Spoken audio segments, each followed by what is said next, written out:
Alright, everybody, welcome to another episode of the Boardroom interview. And who do I have with me today? Oh, you gotta introduce myself. You're not introducing me? No! You gotta introduce yourself to the world, Craig. Hello. It's Sierra.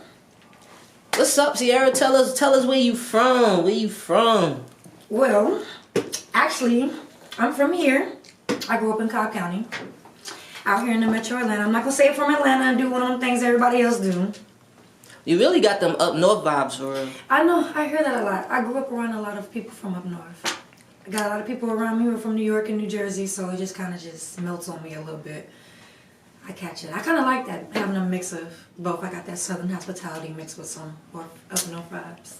I was going to hate, but I ain't going to hate. What you hate? No! I ain't going to hate. So tell the people what you got going on in this city, man. All right, so what I'm doing is, well, first of all, what I love to do most is I am in the beauty industry, so I'm an esthetician. I do body contouring, waxing, massages, also a licensed massage therapist. So thank you for all those great certifications I got during the pandemic. Love it. And I also have a cleaning service. We do commercial and residential. Oh, for real? Yeah, that's the bread and butter right there. Damn, you got mad job. Look, you a Libra? We work. You're a Libra, right? Libra. Yo, you know what? It's funny because every Libra, I've probably interviewed about 3 Libras this week. That's our season, honey. And all year long is our season. Yeah, I feel you. I feel you on that. But I promise you, all of y'all had mad shit. Mad jobs. Aren't you a Libra? Yeah. Okay, so I know. I'm amazed. It's crazy. It's crazy. I thought it was just me, but it's like, damn, that's crazy. Yeah, it's us, definitely. But yeah, and I do locks too. Okay, so how was life growing up here in Georgia? It was great for me. I had a wonderful childhood. No, for real. No, I really did. I'm not gonna lie. I'm thankful for it. At first, I'm not gonna, like, when I was a teenager, I probably hated it because I grew up kind of like outskirts of the city, you know, Powder Springs, stuff like that. And a lot of people might be like, whatever. But now that I'm an adult and I have children, I appreciate like how hard my parents worked and just where they put us at, because I still had access to the city. I had a car. Mm-hmm. It was still lit for us. Okay, she said it was lit. My life was lit. We were afforded the luxury to go home, you know, to a safe environment. So I actually moved back towards the same area where, you know, I grew up at, because I'm not gonna, when I became like 18, I left. I wanted to go be a part of those areas that seems, you know, what everybody thought it was, but it wasn't up to the hype. I remember you can't even go to the gas station and people getting shot. Like, no, I'm good. Nah, it's crazy because like when I first moved here, it was like the hype. The hype was like the city and shit, and then But I had moved to this side, Jonesboro, and I was like, man, I like this better. Like, I'd rather go in than come out. I like the suburbs. I like to know that I don't have to deadbolt everything before bed and be on guard in my sleep. So how was the college life? You went to college? I did. I went to the University of Louisville. Ooh, I did. That sounds fancy. Yeah, it's a D1 school. I went up there. I ran track here in Georgia, actually. I was pretty damn good. Can I cuss? Yeah. Okay. You can say whatever. Yeah, I was pretty good. I had a lot of scholarship offers. I ended up going there because my mom's side of the family is from Louisville, Kentucky. So that's like my second home. And I wanted to make the family proud. So, you know, you got your families who are like, they have these big college, you know. Yeah. So everybody, I couldn't go to UGA for real. I couldn't go to, my family would have killed me if I went to UK, which is the University of Kentucky. Oh. I would have had to do something that wasn't like in competition with the University of Louisville. But no, I loved my school. So the college experience was amazing. Was you like a part of any like sorority or anything? No.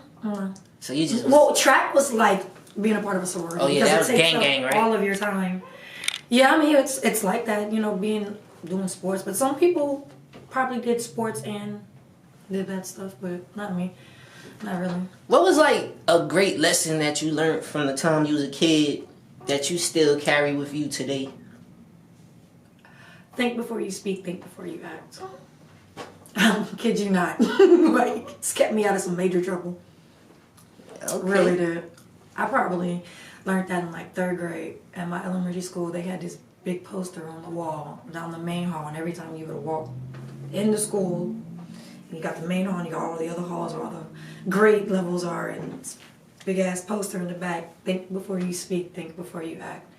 Like, man, keeps me from being impulsive, making irrational decisions. It's kept me out of criminal trouble. So, yeah. What keeps you like going? Like being an entrepreneur, you got multiple businesses, so it's like I'm pretty sure that takes a lot of energy out of you. But what keeps you motivated to get up? It's also easy either. Yeah. It is not easy.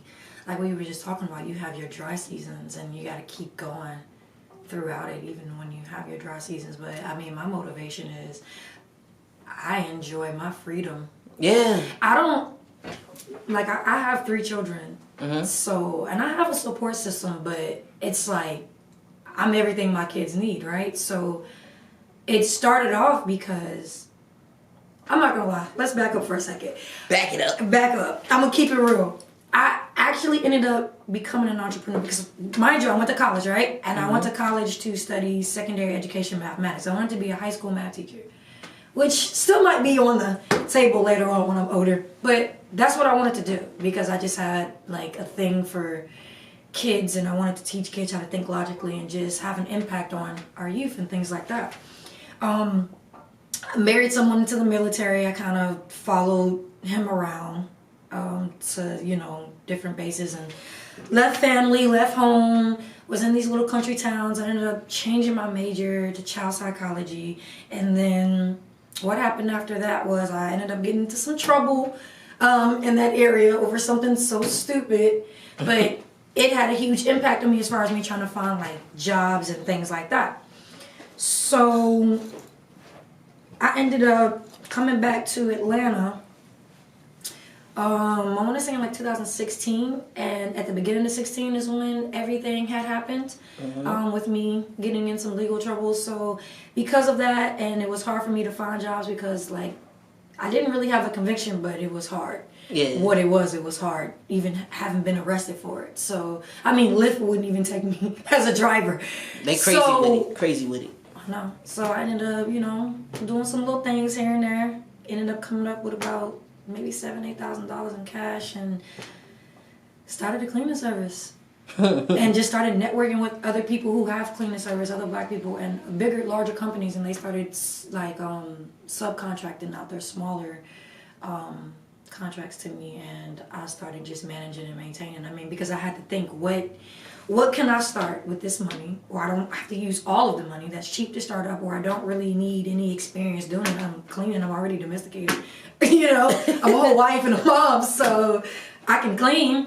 But I mean, the cleaning service is not just cleaning the way you clean your house, especially when you're doing commercial businesses. It's a lot to learn, which is why I had to work under the larger company. But once I got my feet wet, I mean, 17 was probably my year.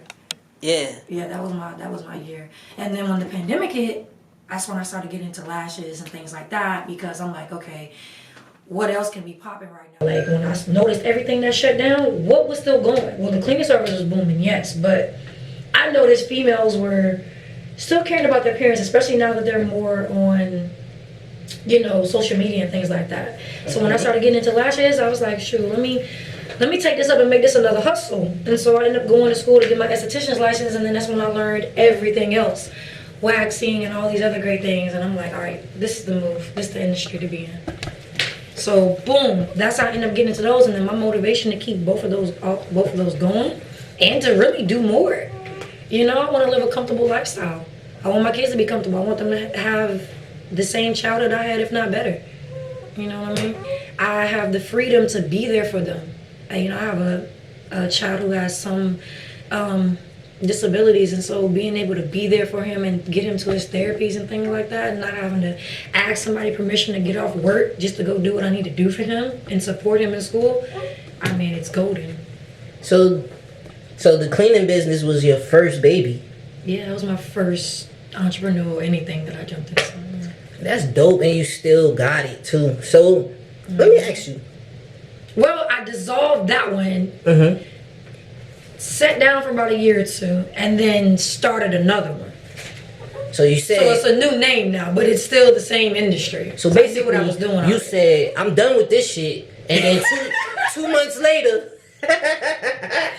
No, I shut it. I started in the 16. I shut it down in 19. I moved to Hawaii. I was out there for the pandemic for about a year and a half to 2 years. And then late 2020, I came back to Atlanta and started both my businesses. One for aesthetics and one for my cleaning service. I gotta ask you, and I don't want your businesses to get jealous, but which one do you like the best? Oh, I like doing aesthetics. I'm hands-on. I'm loving it because I'm getting to really, I'm meeting a lot of people. Like you, for instance. Awesome. Doing things. I like just putting my energy into people. Like, I need to spread all of my great vibes and good Libra energy to the world.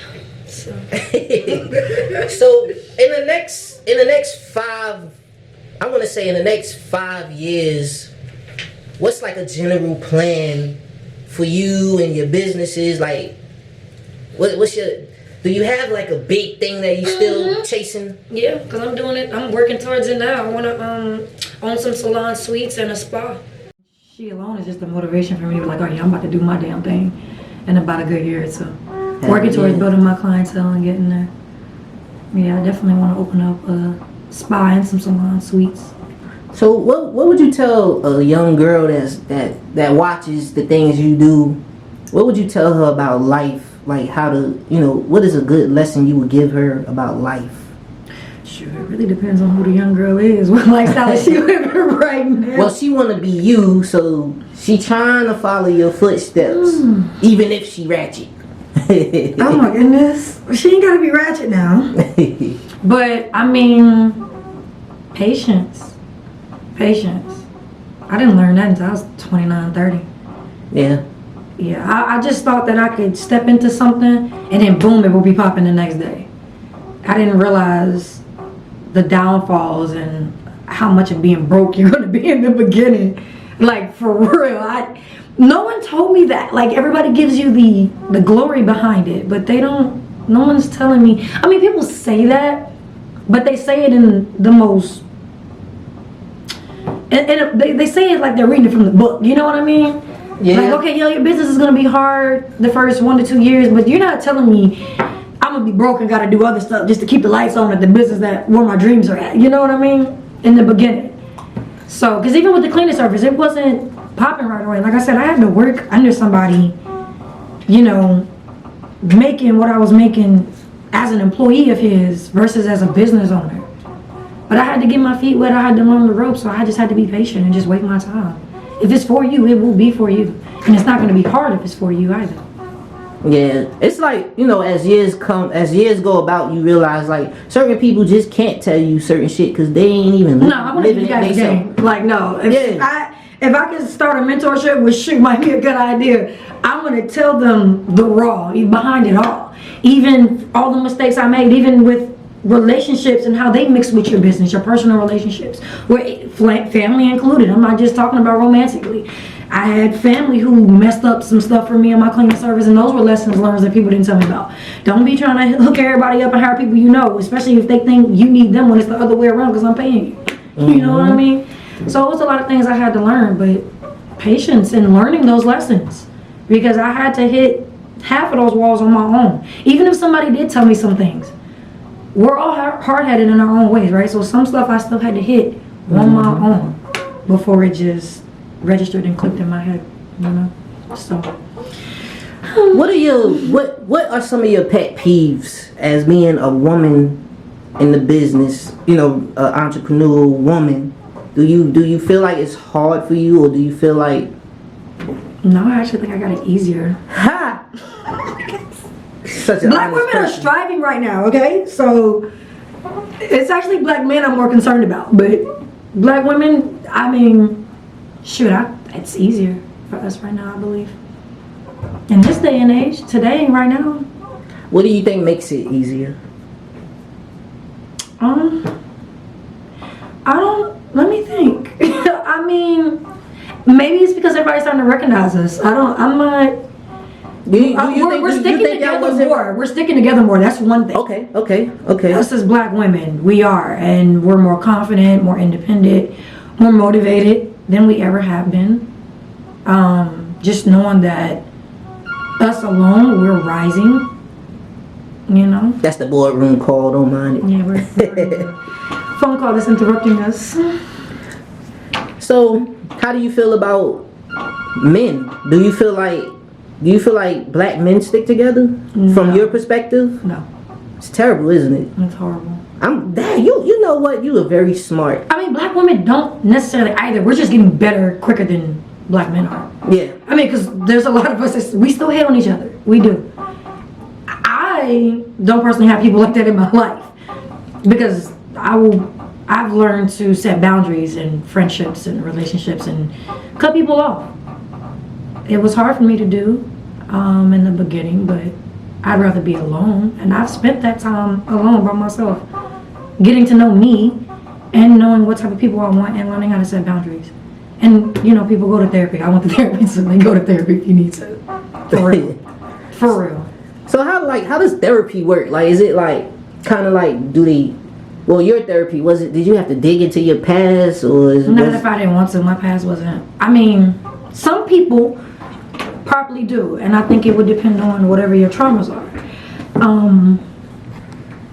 For me, I just needed, as a Libra, I'm indecisive. I just needed help making my own decisions. I was struggling with trying to figure out what was the next move, what was the best move without regretting, making certain moves. Mm-hmm. So my therapist didn't give me the answers, but he helped me find the answers and be confident in my own answers, basically, for the things I was struggling with, which was, what do I want to do next in life? Why did I give up this? What do I do about this relationship with this person? Things like that. And for me, it was two biggest relationships. It was the one with my spouse at the time and the one with my mom. And it was like, those two were affecting me the most, like affecting me, who I wanted to be in this world, and me as a mother. So I really needed help working through how to deal with these people, especially people you can't really just cut off and get rid of. Mm-hmm. I needed help learning how to set boundaries and be happy with them and not be worried about if they're going to be mad at me because I'm saying, hey, you can't talk to me like this, you can't treat me like this, you can't do this. So he helped me with that. Those are the things I needed help with the most. Because I don't really hold on to the past and hold on to grudges. Even though they think Libras do, we don't. We don't. We get over it real fast. Real quick. But the problem I think we do have is people love to try to take us for granted. And I put try. I like to highlight the word try. Mm-hmm. But yeah, I'm pretty sure like maybe your whole life somebody has, people, whether friends, relationship, whatever, has tried to take you for granted. Do you feel like that? Mm-hmm. Everybody. Because as Libras, we like the balance of relationships and we like to have those relationships. But like I said, the hardest part of my 20s was learning how to balance those relationships and set boundaries. Like I was too nice. And I had to really, it's talking about kids who kicked me into gear. Because like when I had one kid, it was like, cool, I can still be nice and help the world. Mm-hmm. And when I had a second one, okay, it was still kind of easy. But I have 3 now. And then I had 2 back to back. And then I have girls. So it's like, okay, I can't, now it's becoming stressful. Trying to help out dad, mom, brother. Y'all don't have young children, I do. Why are y'all not helping me? Okay, I can't do this for you, cut off. If you don't like it, cool, bye, deuces. If you're going to be in my life, cool, be that support that I need. I'm going to be there for you too in the ways that you are there for me. But now it's like, instead of me just giving so randomly to people who I feel like who should have my back the way I have their back, now it's like, okay, I almost had to do tit for tat with everybody. Mm-hmm. Like, I'm not doing for you unless you do for me at this point. Yeah. I don't like that. You don't want to be that way. No, I don't. But I really it's like, don't, you have to because y'all want to act like this, so... Like, it's like, you always want to take people, you want to give people the credit that they see and they understand or it's going to come or whatever, mm-hmm. and it never does, and then now you got to get petty. I hated it. So tell us before we get out of here. But look, hold on, before we move off though, that is the thing that lets you know who's for you in your life when you set those boundaries. Because when I started setting boundaries, and I really just started doing this like 2020, 2019. Like I said, when I had my third child in 2020, it was like, okay, I have 3 kids. You want me to help you when you should be helping me. You don't have any. And most of the people in my life didn't have kids, young children or kids at all at that. So it's like, why are you not doing it for me? But I lost a lot of people, and I'm talking relatives, blood, like people who were my goons growing up, and I really got to see what was going on. I'm like, all right, being a mom like made me, you know, it grew me into my woman for real, because I see what it's like to not have you. I mean, I thought having you was all of that, but now that you're gone and I'm still doing great, okay, I'm gonna continue to set boundaries now for everybody. Yeah, it's crazy because that's what I'm just learning too myself, and it took so long. Like, I wish I would have learned this at 17. I'd have been amazing. It takes the longest to do things, you know, but setting those boundaries are very important. You got to do it. So before we go, let us know like all of your business names, where we can find you at on social media. Definitely. So follow me at its_Sierra Leone.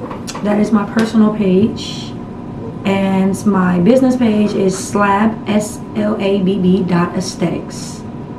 And again, if you need anything like massages, waxing, facials, body contouring, definitely can hit me up. Or if you need that cleaning service, you can hit me up on my personal page or my other business page. It doesn't really matter. She out here getting it, y'all. So like my cleaning service, I don't have a Instagram page for it because you really don't need to advertise that. It's not really much to show you.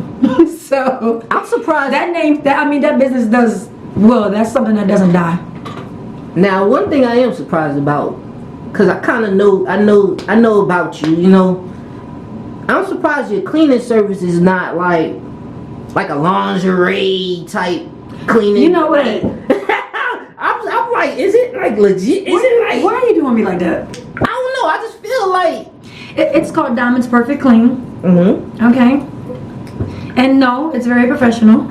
Do you have like another side? Do you have another version like for the people? Do you have the look? Hey, this might be a new something you can add to. Look. No, I don't want to do that. Yeah. And honestly, I have seen, and somebody I know, like, I've seen people do that. They want to make the cleaning service sexy. No, I want to make money. I want to make money. I want to have contracts. Since I know what I'm doing because I did this before and I did, and I'm not gonna get anywhere doing. I mean, you can get somewhere doing that. That's what you choose to do. I'm not knocking that at all. I'm just choosing not to do that because, I mean, I'm comfortable with it. I mean, I like before and even now I had things, you know, I was cleaning big name stores, like, you know, cleaning high-end stores and Phipps and Lennox, going 3 times a week, dust, clean, vacuum, stuff like that. Like, I want those contracts. And private schools and Toys R Us. I had Toys R Us back in 16 before they shut them down. REIs, CVS's, cleaning some Starbucks. I want those. I don't want to be naked cleaning in front of an old man who's I was looking. It was a company on Instagram, but the girl was like cleaning a bathroom and shit, and I just was like, how does that work? You know what? Don't. It's not, I'm not gonna follow you around and clean my house. Now I'm gonna want that. That's a good OnlyFans idea. We might need to write that down and go ahead and just. That's what I'm saying. You might need to NDA this part out. I need some. Can I get people like can't 2%? take this idea. Like, that's a good. Listen, we all listen. When I'm looking back at people on Instagram and they're like making such and such amount of money off OnlyFans. Hello, like I'm talking about it. Shit, I might start me one. Look, man, you could just put your feet up there. Who just told me that? No, homeboy just told me that. He was like, just do OnlyFans for your feet. Yeah. I'm like, what? People have fetishes. It could be your hand, your feet, your nails. That I know. That I know. I remember that. That I know. But don't do me like that. I don't want my cleaning service to be that, y'all. If y'all need something professional. Hey, y'all. I'm not showing up in no maid. I'm showing up in a t-shirt with my business name on it and some scrubs. That sound good. Y'all gonna get the job done quick. In a couple of months, y'all gonna see a new division. Listen, I'm gonna be on OnlyFans. I'm gonna get on OnlyFans, and I'm gonna definitely do it on OnlyFans for sure. That's dope. No, I'm not gonna do that. She said she not. She gonna go ponder about it. On there, though. That's what I'm saying. That's all I'm saying. I'm gonna run it. Another division. I'll get you the business, but I'm not gonna be the one doing it. Yeah, y'all go clean. You know, you got this. I need my cut off the top for bringing you the clients, but I got clients. It's another umbrella under your business.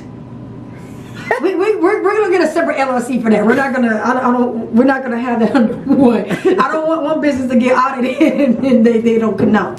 We're gonna keep that separate. We're gonna keep that over there. We're just gonna have another LLC. This is another bank account. Who knows? We might be partners. Y'all just stick around and do that. Wait for that. Yeah, we're gonna do the OnlyFans and. Cause I can't seem to let this idea go right now. And where'd you get it from? Look, I never wanted a cleaning company myself, but I always looked at it like, man, this would be a good idea. But you already have the company, so I could take your knowledge with the idea and we could melt it together. It'd be, like you said, a separate company. For me, since I'm trying to stay professional and stay out of that mix, I need the men's. Yeah, I can bring the clients. I can bring the employees and the clients, but I don't really want to be the face of it. No, don't worry. Don't worry. That might be a good idea. Stay tuned. We're gonna come up with a name and we'll drop it. Y'all stay tuned, man. Stay tuned. Stay tuned. It's another boardroom interview. I'm gonna see y'all next week.